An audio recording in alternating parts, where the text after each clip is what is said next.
You're the guy that just listens to like, oh man, I mean Aerosmith and Run DMC. That's where it all died. Yeah, yeah. It ends here. Right.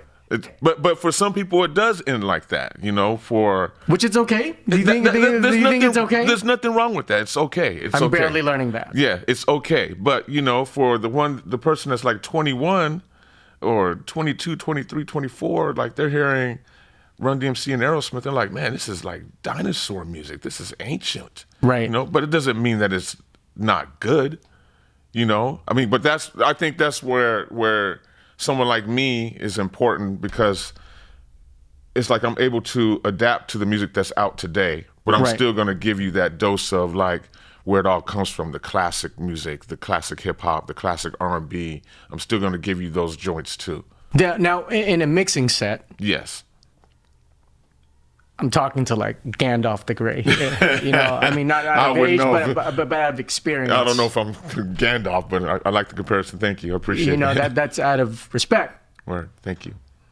Do you get into certain moods where it's like, you know what? Fuck these kids. I'm gonna be a bedroom DJ, and you're gonna enjoy myself. Yeah, it happens. It happens. Happens a lot more now than it did maybe 4 or 5 years ago. Maybe because now I'm getting older too, and I'm kind of like, okay, it's like the same 6 songs. And like sometimes in some of these gigs that I do, they don't even mind if I repeat the songs after a while. Like, so I can't even really call it. It's out of your own savvy and just... Yeah. I like to do that sometimes to... carry that. But just to let them know also too, like, you know, oh, this is what my uncle was listening to, or this is what my older brother was listening to. So, you know, oh, he's playing that. He must be an older DJ. Correct, I am. Is it fair, or is it backpatting to say people from mid-30s to 50 are the people that research music 50 years back, 50 years forward compared to this younger generation? Like, do we research music more? Yeah, I think we do. I mean, is that fair for me to say? Yeah, it's definitely fair for you to say. Out of observation? Yeah, definitely. But I think that the generation now has more tools to actually research the music if they wanted to. Correct. Now. It's very lab, not field. It's very lab, not field, very though. Very true. You know, I feel like, okay, you have a ton of presets on Ableton.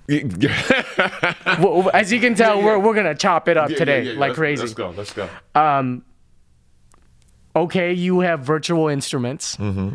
But also too, I think the big thing is with that is that, you know, we're in the digital age, so now you can see what you're doing, the waveforms and all that. We come from where we're using our ears. I'm gonna run to the car real quick. Yeah, I want to listen to how this sounds. Exactly.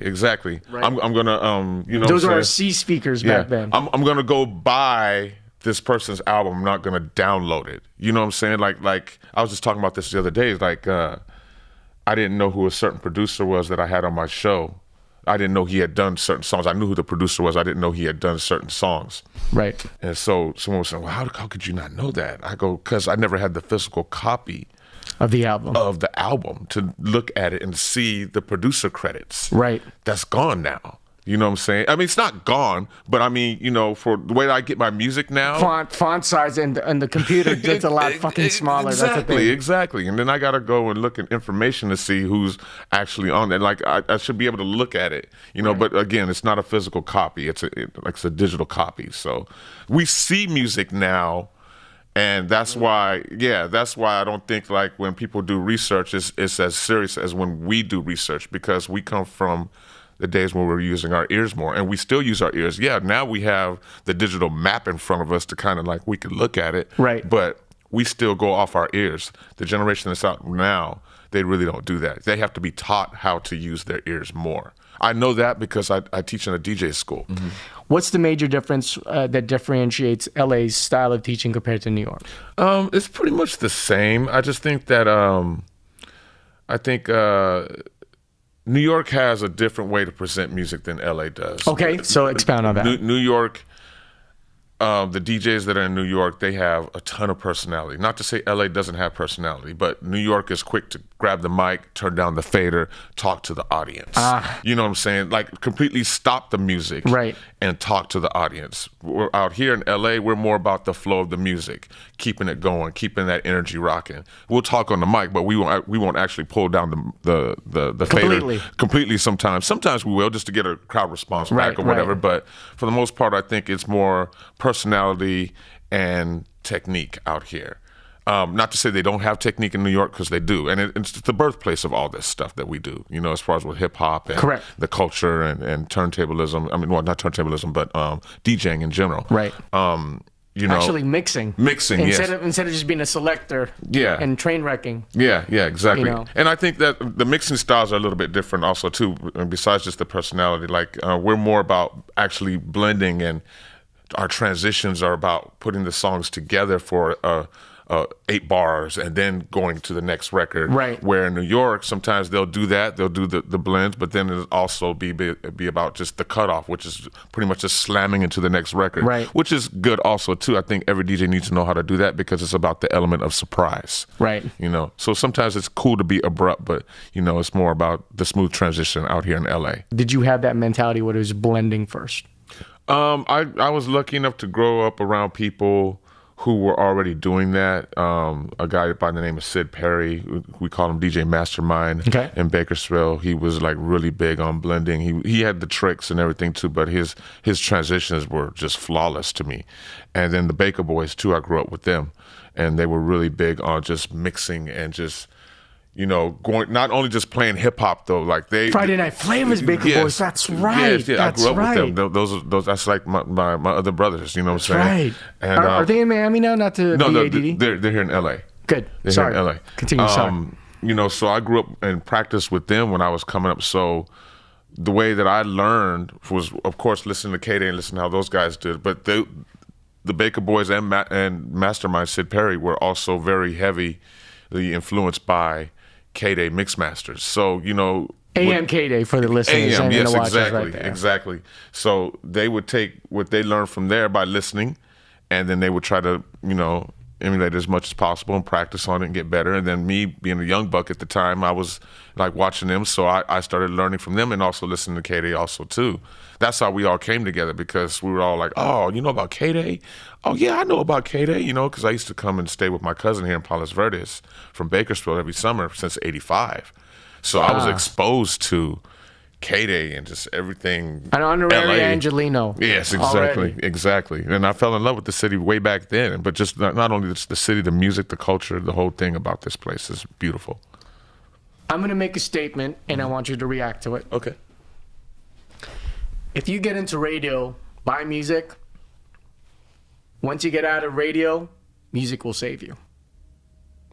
Totally agree. Expound on your experience. I feel like I got into radio because of my love for music and the way that I could present music. But when I was in radio, I was... And this is a major market station. Yes. So the capacity is the giant. Yeah. It's yeah. the machine. Yeah.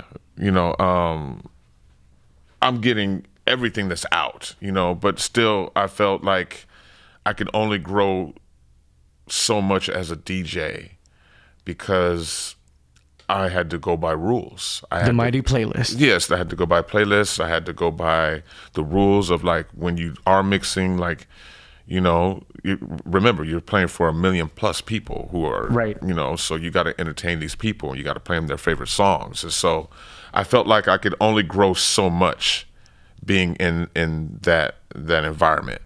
Once I got out of radio, I felt like my mind started expanding and I started, like, growing in different ways of learning more about different genres of music that I really wasn't up on or really couldn't play when I was on radio, because it was important for me to entertain the masses and do what right. my bosses were saying. So once I got out of radio, I started finding all these other different outlets and different genres of music and just growth as a DJ myself. I felt like I was pushing myself more because I couldn't do that when I was in radio. I had to be good at what I was doing, but I could only be at a certain level. I couldn't go too crazy because, again, I'm playing for the masses, and the masses don't get too crazy for when you go out of what they're not used to. I went through a year of like, I left. I left radio, commercial radio in 2006, the end of 2006. I drank a lot. Right. I drank a whole lot just because, it was like, what do you do after the call letters are gone? And that was always like something that was preached to me when I was in radio. Like, like, hey, enjoy it now, because when the call letters are gone, it's going to be a different world for you. And I'm like, nah, I ain't tripping on that. Right. I just want to work. I just want to focus. I want to have fun. And, when that finally happened to me, I was like, oh, man, okay, what am I going to do? And I had all these other offers from smaller markets. Yeah, come here. But you're in L.A. Be a music director here. And you could actually be a big fish in a small pond. But, it's like, this is where you need to be. And I'm like, no, I'm here where I fell in love with this place when I was 15. Right. I can't leave. I can't. I don't know what I'm going to do. And this is my mentality in 2007. It's like, I don't know what I'm going to do yet, but I'm gonna figure it out, and God willing, and He guided me, and I figured it out, Well, there is a legend that is completely Lord of the Ring mythic. Rumor has it you were at a stoplight. one of Muggs's boys happened to be in a stoplight, and that was that turning point. Yeah, that definitely was. If you could elaborate on what were you doing before that stoplight. What was your mental frame of mind? Well, the whole and reason. What did you feel right after that? Well, it was a crazy depression for me at that time. I was low on money, and I had to start digging in my record collection. I knew I had gems. Pre-eBay, right? Yeah. I knew I had gems. I knew I had, records that were worth a lot of money. So I just started like grabbing stuff that I knew that I could either find other copies of or not be. I just started grabbing stuff that I knew I could sell, and not stuff that was really personal to my heart. Like a lot of that stuff took me years to find, and I wasn't going to give it up no matter how broke I was or whatever. But some of the stuff that I knew I could get rid of and kind of like get some quick money off of, I started packing that stuff up, and I was on my way to actually go trade some of those records in for some money. And I stopped at the stoplight, and I remember I was just so frustrated. I was just sitting there like, I can't believe I'm in my car right now, driving with my record crates. I had like 7, 8 crates in my car or something like that. And I'm driving, I'm just frustrated. I think it's hot. My AC's not working. Sitting there, just like, at the stoplight, come on, like, let's go. Then Earn Dog, he's at the corner. He goes, Choc. And I turned. So he was walking. He was actually, I think he was going across the street to the store. Okay. Because their studio was right at the corner. Okay. Where I was actually at the stoplight. And I'm just trying to correct the legend of it. And he said, yo, Choc, what's up? And I said, and I turned and I looked, I said, hey, what's up, man? And I'm kind of embarrassed at this point because, I got crates of records in my back seat, so I'm pretty sure he could kind of figure out what I was doing. I'm like, oh, man. Either that or he thought I was going to a gig or something. Right. He goes, yo, man, Muggs has been looking for you. He's been trying to get in touch with you about a bunch of stuff. And I was like, all right, cool. Well, tell him to call me. I really wasn't even, to be quite honest with you, I was like, I didn't care. I didn't care who was looking for me or anything. It's like I was in a different speed. I was depressed. I was mad at the world. And I just wanted to see how much money I could get for these records that were in my back seat. And so, I didn't think nothing about it at all. I remember I went and I dropped those records off, got the money, and I went back to my storage so I could finish going through whatever records I was going to get rid of. And then Muggs called me. He was like, yo, I'm getting ready to go and getting ready to go do hip hop honors, and I'm going to go and do this for like a couple of days. I'm going to come back. I want to sit down with you when I get back and talk to you about some things that are coming up. Right. I was like, all right, cool. I've known Muggs for years, him and Be Real and Sin Dog and, the whole Cypress Hill family. I've known those guys since I was in radio. So, they've always been like really good, cool friends to me. And at this point, you weren't expecting anything. You were just I had no idea. Homie-rific at that point. Yeah. It was good to talk to the homie, and that was it. I had no idea what Muggs had planned or anything, But what it made me do, though, I remember when he told me he was getting ready to get hip hop honors, and I always watched like when they did that and stuff. So I made sure to watch it, and I watched, and I was like, man, that's dope. Like they're actually getting honored for being legends and heroes in the music industry, and just, doing what they've done, what they've accomplished. That's great. And I felt humbled, like, man, this man called me before he actually went and got this award. Right. Still didn't know what he was going to talk about. So when he got back, he called me, kept true to his word. We sat down and met, and he told me what he wanted to do. And, he's doing radio and DJing and all this stuff. And I want you to come on board and do this with me, and let's make this happen. Like, there's nobody else I feel that's able to present it like the way that you do. And he just gave me a lot of compliments and made me feel good about, what I've done at that point. It wasn't about what I was doing. It was about what I had done, that he had actually reached out to me. So, right. I said, okay, cool. So, we started, I started working with him and going to the studio, and just being around that environment, though, man, like those guys over there, it's like, with all that they've accomplished, you would think that they wouldn't still be workhorses like they are. But they're over there just working like, okay, we got to get this done. Boom. Okay, get this done. Make this mix happen, and, finish this song. Output. Yeah, it was just like the work ethic over there. I was like, man, this is crazy. It's like, man, these guys are on it, and then something just clicked in my head. And I was like, well, shoot, man, if he's calling me, I need to be at my best.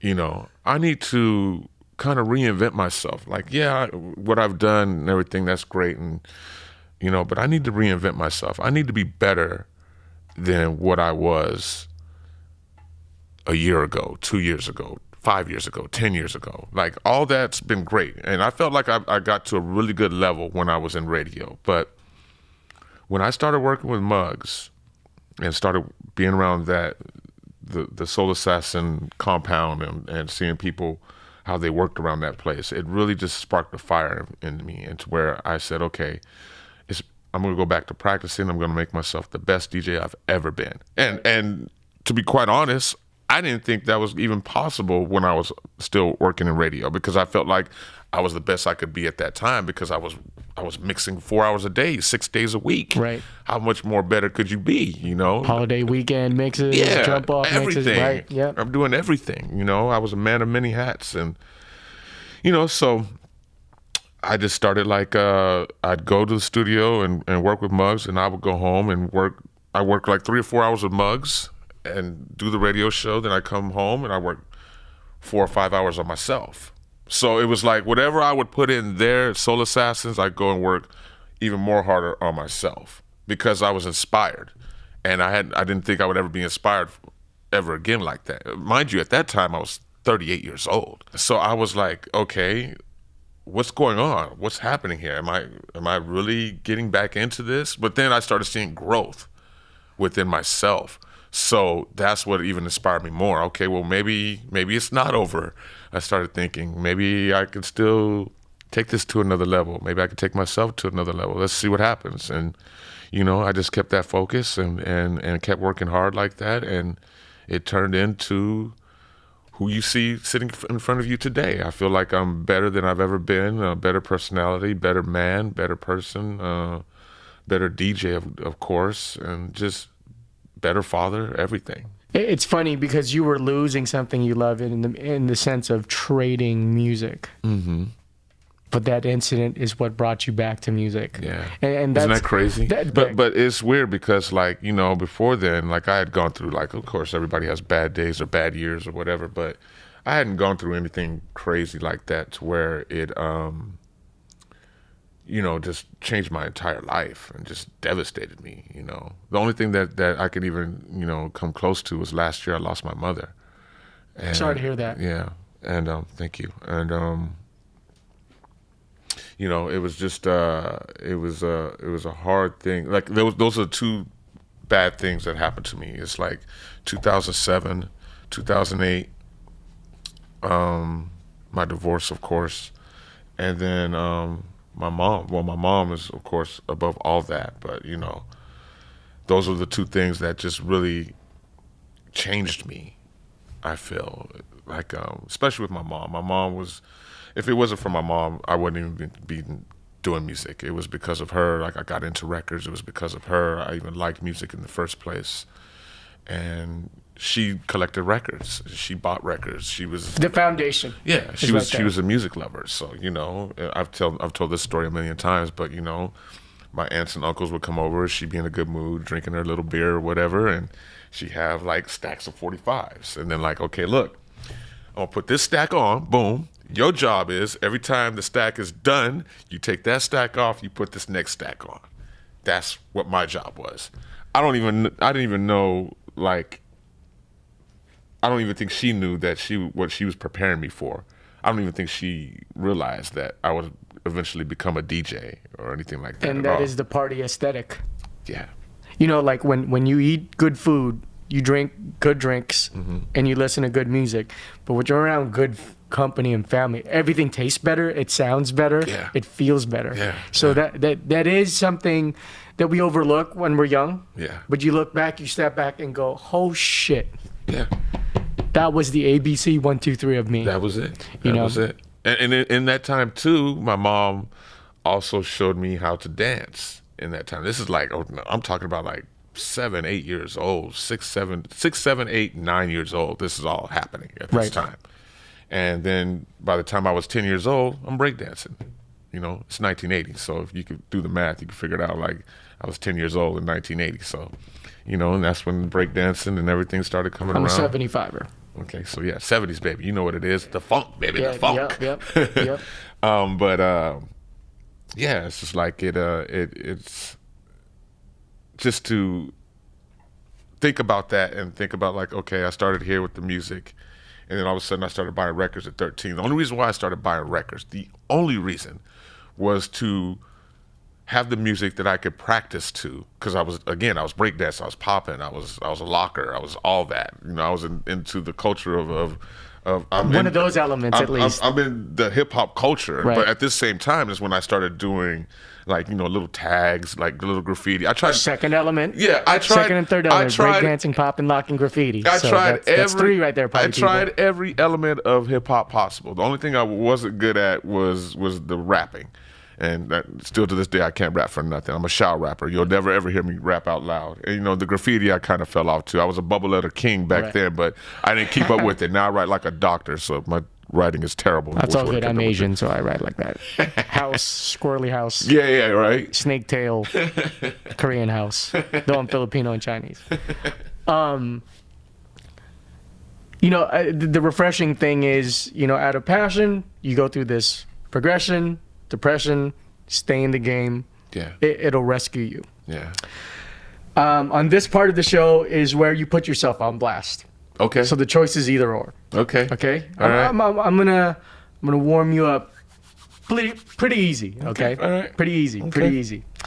Evelyn Champagne King or Minnie Riperton? Woo. That's pretty easy. That's pretty easy if you ask me. Minnie. No. I'm just kidding. Minnie. That's the difficult part. That's a gun to your head. Yeah, Minnie. Is it the hip hop ties? I think so. The Evelyn Champagne King is something that was being bumped in my house when I was younger. Okay. So that was like a given. Like I'm automatically going, okay, that's dope. Because my aunts and my cousins are dancing to Evelyn Champagne King. Right. Minnie Riperton I had to discover. So it's a discovery Yeah, aspect. of it. Minnie Riperton was something that the cousins had in the record collection, but I didn't know what it was until I heard it sampled. Right. Then I heard it sampled, and I was like, oh. So one day I'm going through records. Oh, Minnie Riperton, put this on real quick. Like, oh, that's that sample. So again, it's a discovery. So I'll give it to, because I thought like, for certain songs, as a lot of us did in hip hop, like, oh, they made that. That's dope. Right. And then you find out it's a sample. You're like, oh. But it doesn't. So Miss Strickland. But it doesn't make you lose respect for the artist. No, not at depending all. on, especially for a group like Tropical Quest, I didn't lose any respect for the artist when I found out that most of their stuff was sampled. I gained more respect for them because they found a way to grab something that had already been made and flip it and make something completely new out of it. And that made me gain even more respect for it. But then it also made me appreciate the original too. Well, sampling lot is more. based out of poverty and desolation. Right. In the beginning, in the 1900s, where the term was still loose, was it jazz? Was it jism? Was it from Chicago? Was it from New Orleans? Right. They did this to you guys. Okay, black folk, play an instrument. You're right. Here's Yeah. what happened. the 60s, equal rights amendments, the 70s. New York then looked like a war zone. Yeah. So what did we have to do? We're still musical, so we're going to play music. Oh, shit.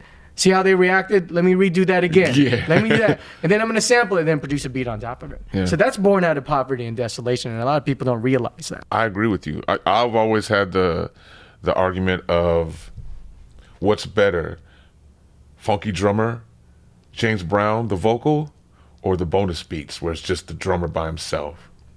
Pretty damn sampled. Man. But what I'm saying is that, I was kind of like torn a little bit, like which one was better. Like I love the one with James, when his vocals and him talking to the band pretty much throughout the whole song, like turn it over, turn over, all that and stuff. But when you hear those drums by themselves that do it's its own show. I'm like, you just start moving, lose your mind over it. So I still can't tell you what's better. Right. I could listen to both of them over and over and over again and still be like, man, that's dope.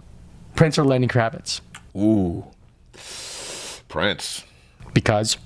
His body of music, just everything that he's done. He's a trailblazer. He blazed trails. He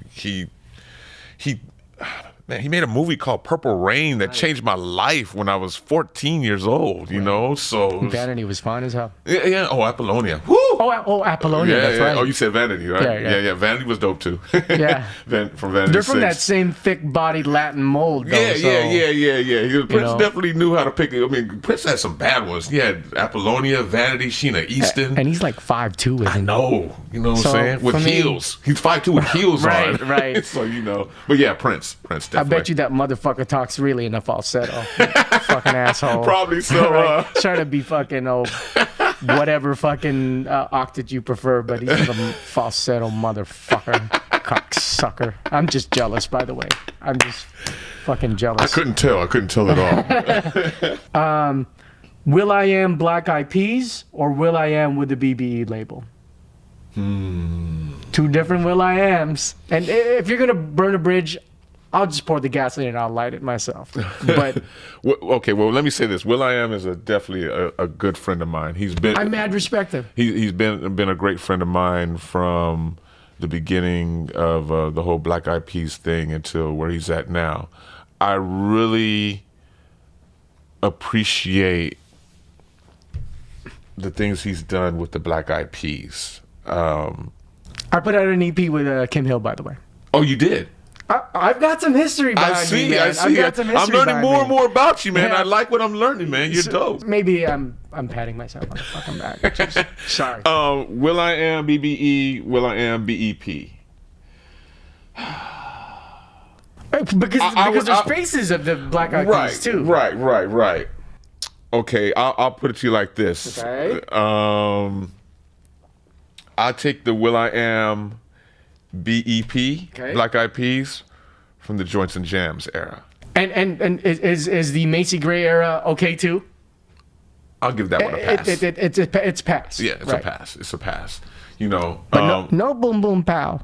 No, I mean the thing is, I'm not mad at that because I had to play that type of stuff too. But I think that again, that's when he started making more music for the masses, and that was like more okay. Oh, we broke through. Okay, well, let's do this. Boom.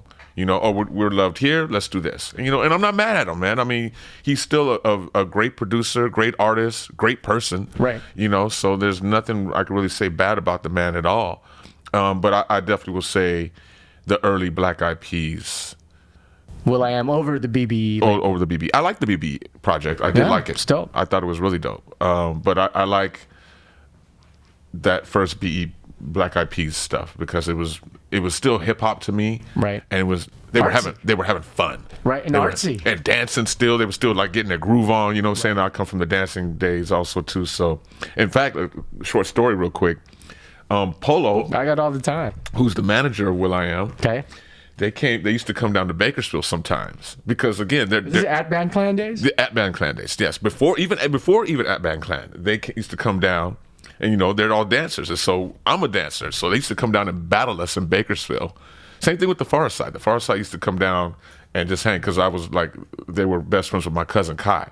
And they used to come down and hang with us in Bakersfield too. But with will.i.am and Polo, and those guys, they used to come down and battle us actually in dancing. Right. So it's pretty crazy. You know, That's we're amazing all, stuff. And now we're all cool and, you know, and in this crazy ass music business and The beast. yeah, the beast, and still having fun though. And still, I just saw Will I Am. Actually, it was about a couple of 4 or 5 months ago now. I was coming back from New York, and he was coming back from, I think, London or somewhere. And for some reason, he stopped over in New York and got on the same plane. I didn't even know he was on the same plane because I was in the back and he was in first class, of course. Right. But when we got off, we were talking and stuff, and just like, you know, it's just good to see that we're still in it and we're still goddamn loving it. Interscope paycheck, man. Yeah.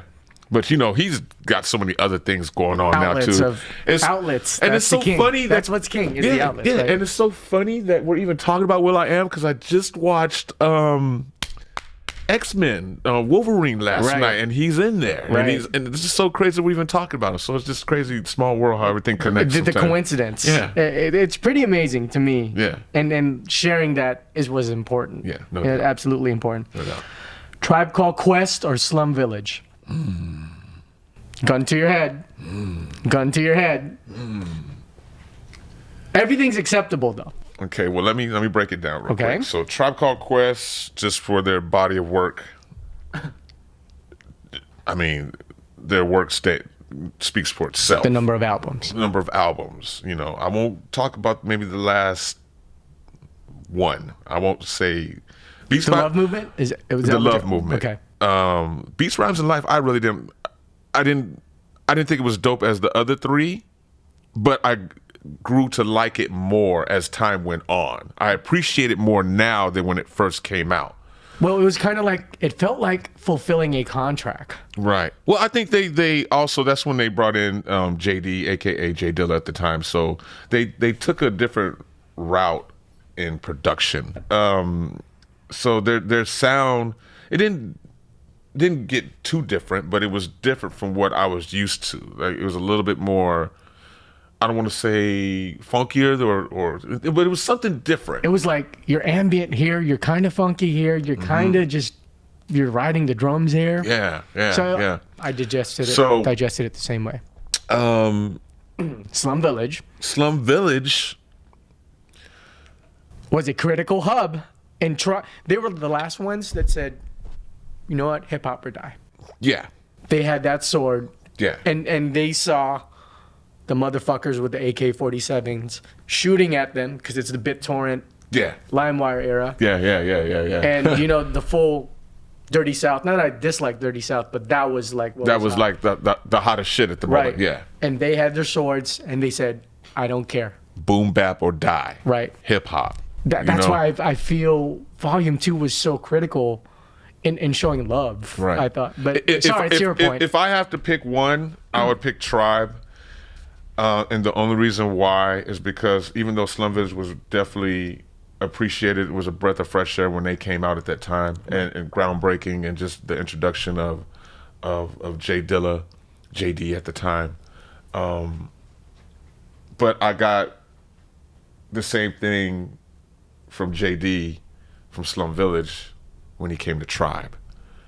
Yeah. And so that's the only reason why I would give it to him. It's Slum Village acceptable. is still definitely a top group in my world, but I have to give it to Tribe for more of their body of work and Absolutely the consistency acceptable. and everything. Yeah. It's absolutely acceptable. 3 more things, then we're done. Finding the record, that hot gold gem, or playing it in front of a crowd and then praising it. Which one is more gold to you? Finding it, listening to it, dancing by yourself, or the actual vision of people appreciating it? I have to say finding it. Okay. It's more of a, personal goal for me that it's accomplished. Oh, I found it. Oh, it still sounds dope. It still sounds good. My thing is, when I play it out, there's going to be some people who appreciate it, but then there's going to be some people who don't know what it is or don't appreciate it. Right. And that's the thing. It's like, I feel like everyone should love this record. Everyone should appreciate this record. But if they don't, then that kind of like, well, that sucks. Lets you down. It lets me down. It's a letdown. So yeah, I go back to the me finding it, me dancing in my room, happy and turning up as loud, having the neighbors bang on the wall, turn it down, that type. AM Kday or FM Kday? AM. It's not even a comparison. And you know, 2008, I worked at Kday, the new one. The start. The start of the new. The start second. of the no. It was actually it had been around for a minute at that point. But I worked there for 8 months. And, you know, it just wasn't the same. It wasn't the same. Because, you know, they were trying to compete with what was going on in the marketplace. And, you know, I felt like if they would have just stuck to the original format of what Kday was from Correct. the 1580 AM days. Correct. It would have been a lot more successful. The way I see that was, okay, you're a boxer. Now you're opening up a boxing and MMA school, but the MMA is heavily ignored. So you might have just opened up a boxing school and catered to the purists. Or am I far-fetched? No, not at all. I agree. Okay. I agree. Top 5 boy bands. I labeled my 5 boy bands. Okay. And you can restructure it. You tell me why. And I labeled it this way. Okay. Okay. Number 5, the Beach Boys, because they're an actual band, and they showed a subculture, which is the surfing culture. Okay. I am not going to include these 3 motherfucking boy bands. It says New Kids, Backstreet, and NSYNC, so they can fucking shoot themselves. Though I'm lately appreciating Justin Timberlake. Okay. Number 4, Boys to Men, because they were such a throwback and a mixture of R&B and the bop. Number 3, New Edition. I think New Edition was definitely something that when New Edition first came out, I felt like it wasn't just black people who liked New Edition. Right. It was every race. And that was critical. Yeah, it was. And I felt like, oh wow, like everyone likes New Edition. Right. But they had good music. They had timeless Fantastic music. Yeah, you know, so. I was in the Philippines then, so Oh wow. go figure. Wow. Fucking Filipinos, dude. Hey, that's the one thing I will say about New Edition, though, too. Filipinos love them some New Edition. Dude, we were like Candy crazy. Girl, boy, oh boy. We were like, fuck Menudo. We already eat that. Menudo, Yep. that's funny. I chose the Beatles as number 2, and I'll tell you why. I felt like the Beatles progressed into manhood, and they put out albums later. So for me, it was just such like, it wasn't a boy band, it was childhood, boy, teenage men. Yeah. And the reason why Jackson 5 I put on top, it was just like a university of soul. Yeah. Yeah. And what's big about soul is the pain. Yeah. Respect to Daddy Jackson, but man, he was not. He was. Oh, he was whooping their He was ass. like he was like Ike Turner's fucking brother. Yeah, he was whooping their ass. Would you label it that? So for the listening and viewers, the way I labeled it was. I definitely would put the Jacksons first, like you did. Okay. I'd put New Edition under them. Okay. I'd put the Beatles after them. So Beatles third. Okay. I'd keep Boys to Men where they're at. And the Beach Boys at number 5. I would probably, because we're talking boy bands. Let me think for a second here. I think the Beach Boys were very critical for going, you know, I'm going to show my culture. Yeah. I'm going to wear a fucking surfboard shorts. I'm going to have a surfer. You're right. Round, get around. Yeah, get around. It wasn't my thing, but they were Right. very like Superman with an S. You know, this is my scene. Yeah. And if whoever likes it, likes it. I agree with where Beach Boys are at, number 5.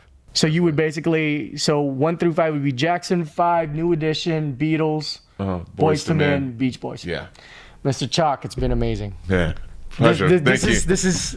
I can't even believe that this interview was this dope, man. I mean, Thank you, I knew man. it was going to be good already just from our conversation on the phone. Right. But man, like you really had some really good questions, and you're very just your breakdown of things is appreciated, and just Oh, man, your that's overall love for music is appreciated. You know, it's always good to talk to music lovers and people who love the culture and appreciate the sounds of today and the sounds of yesterday and where this is all even going. So Right. the fact that you're even doing something like this is appreciated by an old school soul like myself. So thank you for even Big inviting time. Big inviting time. me down and having me be a part of this. And thank you. Plug 1 2 TV.